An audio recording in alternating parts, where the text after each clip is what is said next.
Chapter 2 pa rin tayo kasi di pa natin to kabisado eh. Kailangan natin to aralin.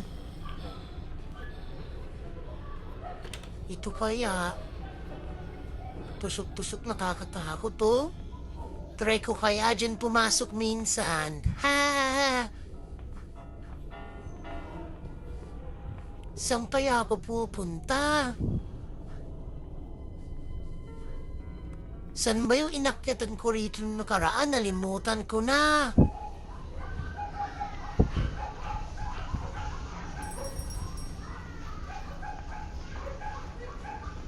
Saan ba yun? Ano ba yan? Nalimutan ko na talaga. Baba na nga lang ako dito. Baka may makuha akong gamit.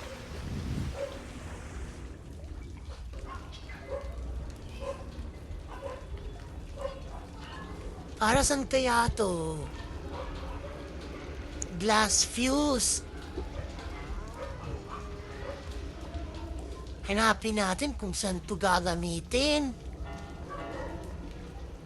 Huwag lang natin makasalubong si Granny at si Grandpa. Magmano kaya ako kay Granny at Grandpa para din nila ako paluin. Ha!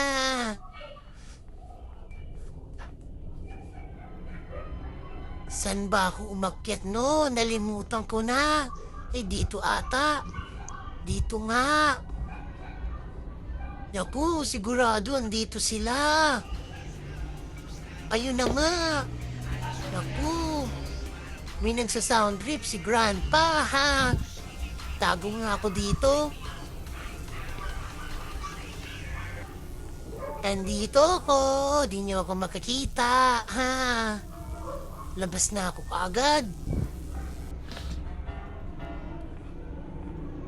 Sundan ko si Grandpa.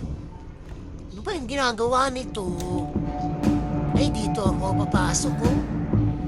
Ba tayo magkakayag? Ay...